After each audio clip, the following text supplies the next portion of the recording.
오늘은 우리 요시야를 만나게 됩니다. 남유다의 여호사밧, 히스기야, 요시야. 대표적으로 정말 하나님 앞에 세워진 사람이라고 볼 수 있겠죠. 특별히 마지막 요시야는 나이 8살에 왕이 되어진 경험이나 지식이나, 그리고 특별히 배경적으로 보면 아버지는 사실 악한 왕으로서 아몬으로 하나도 배울 게 없는, 소위 말해서 불신자의 가정이고 신앙의 양육을 받지 못했고 뭐 하나 제대로 갖춰진 인물이 아니라고 볼 수 있습니다. 소위 말해서 왕으로서도 초짜고, 그리고 신앙도 얼마나 있는지 알 수 없는 그런 사람이었습니다. 그런데 이상하게 그는 여호와 보시기에 정직히 행하여 그의 조상 다윗의 모든 길로 행하고 좌우로 치우치지 아니하였더라 했습니다. 여러분, 하나님이 보실 때에 어떠냐라는 그 한 가지만으로도 우리는 충분히 세상을 승리할 수 있고 정복할 수 있는 줄로 믿습니다. 지금 내 형편이 이렇고 저렇고 어려울 수 있지만 하나님 보시기에 어떠냐, 이거 하나만 가지고도 우리는 하나님 앞에 쓰임 받을 수 있고 충분히 승리할 수 있게 되어지는 것입니다. 그런데 요시야에게 일어난 일은 그가 정말 하나님을 찾고 또 찾고 하다가 바로 율법책을 발견한 일입니다. 이게 마지막 하나님의 소망과 같은 자리입니다. 내가 하나님 앞에 살아가는 삶의 자리를 딱 만날 때에 그것은 그의 인생을 전부 다 바꿔버린 그런 일이 되어져 버린 것입니다. 말할 수 없는 삶의 변화가 그때부터 일어나게 되어진 거예요. 사실은 그가 사반을 그 여호와의 성전에 보내서 그곳에서 아마 성전을 수리하려고 했는지, 여호와의 성전에 드린 은, 곧 문지키는 자가 수납한 은을 계산하여 그 감독자의 손에 넘겨서 성전에 있는 자에게 부어 부서진 것을 고치게 하는 일들을 시작했습니다. 참 재미있는 게 처음부터 율법책을 발견하려고 했던 게 아니었습니다. 첫 번째는 성전을 그냥 수리하려고 했었습니다. 그런데 율법책을 발견한 일이 되어진 것이 요시야의 인생에 일어난 겁니다. 여러분, 작은 것에 충성하시기 바랍니다. 작은 것에 충성하시기 바랍니다. 공동체 모임 작은 거죠? 소중히 여기세요. 여러분, 내 지체에 있는, 같이 있는 섬길 일, 그 소중히 여기세요. 작은 것에 충성된 자를 하나님이 또 맡겨주시고 또 맡겨주시는 거예요. 하나님 또 일으켜주시고 또 일으켜주시는 겁니다. 성전을 수리하는 일들은 아마 역대 왕들이 해왔는 일인지도 모릅니다. 그리고 특별한 일도 아니죠. 그런데 거기에서 율법책을 발견하면서 그의 인생은 달라지기 시작합니다. 율법책을 발견한 것은 하나의 사역이 하나로 이어졌다면, 율법책이 발견한 것은 그 자리에서 이전에 없던 자리를 일으켜내는 일이기도 했습니다. 하나님이 그 타이밍을 딱 주신 거죠. 내 인생에도 나에게 없던 자리, 내가 해보지 않은 자리, 내가 걸어가지 않은 길을 발견하는 하나님의 부르심이 있습니다. 야, 네가 예배하고 섬기면 좋겠다. 그런 두드리심을 있는 거죠. 우리는 걸어가 보지 않은 길인데, 대표적인 게 율법책을 발견할 때 사실 그 대제사장 힐기야가 그것을 발견해서 그 사반에게 줬다 그랬어요. 서기관인데 사반에게 줬다 그랬어요. 근데 대제사장 힐기야가 발견했다는 것을 보니까 이것은 아마 지성소에서 발견되었을 것 같습니다. 지성소에서 돌판과 율법책이 같이 있다가 발견되어졌을 가능성이 높습니다. 그 대제사장 힐기야가 그것을 발견해 가지고 사반에게 주는데, 사반이 바로 서기관이에요. 이전에 열왕기에서 서기관의 직분을 제대로 들어보신 적 있나요? 없잖아요. 그런데 이제는 뭐예요? 서기관이 아주 중요합니다. 서기관이 뭐냐면 사실 말씀을 필사하고 말씀을 교육하는 사람들이죠. 그래서 나중에 이 전통이 이어지면 누가? 바로 그 유명한 학사 에스라가 등장하는 겁니다. 학사는 역시 말씀을 가르치는 자죠.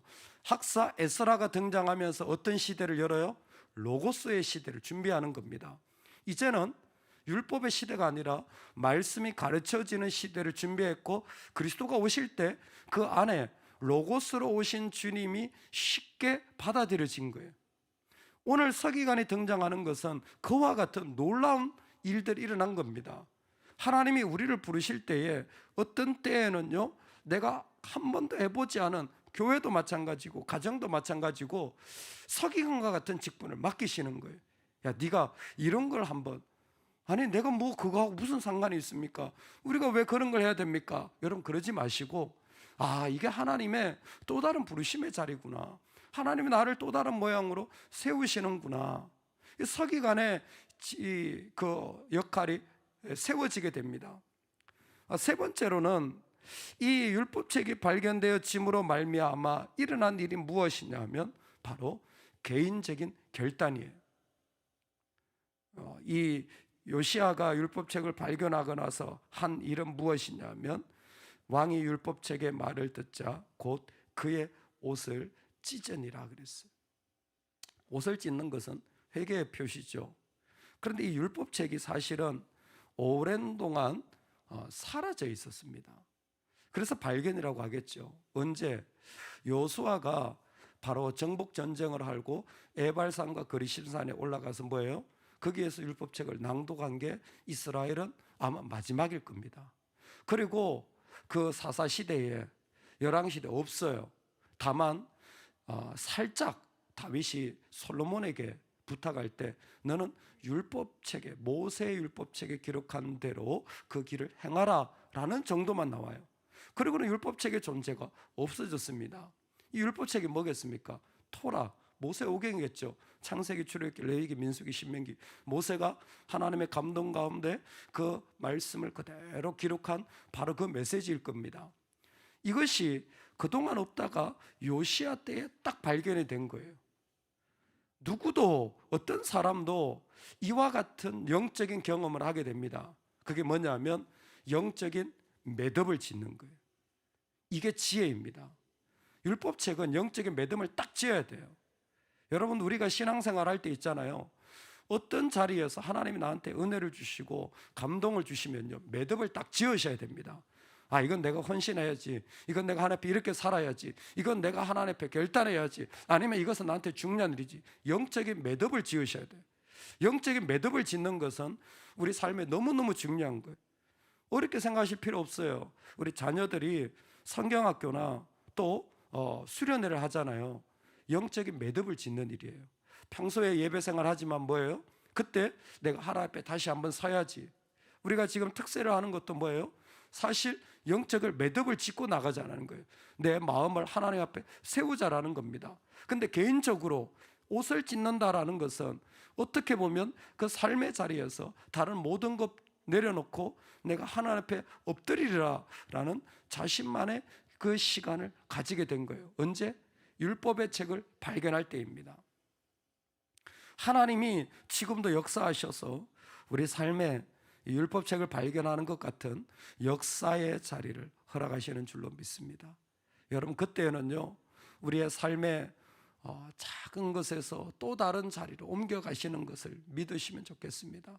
그때는요, 나한테 없던 자리들을 일으키시고 도전하시는 자리인 줄로 믿습니다. 그때는요, 내가 하나님 앞에 옷을 찢는 매듭을 지어서, 아, 이제는 내가 이렇게 살아야지, 이제는 내가 또 여기에서 한 단계 또 이렇게 나아가야지 하는 그런 결단의 시간이 되시기 바랍니다.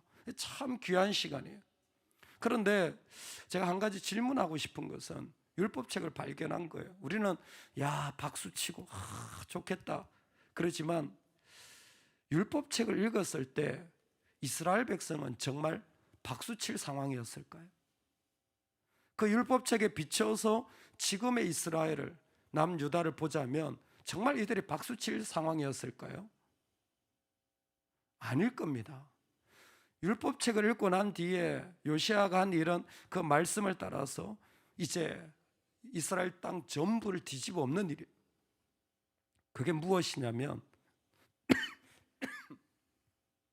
율법책을 발견했을 때 그것은 상당히 거북하고 듣기 힘든 내용이었을 거라는 거예요.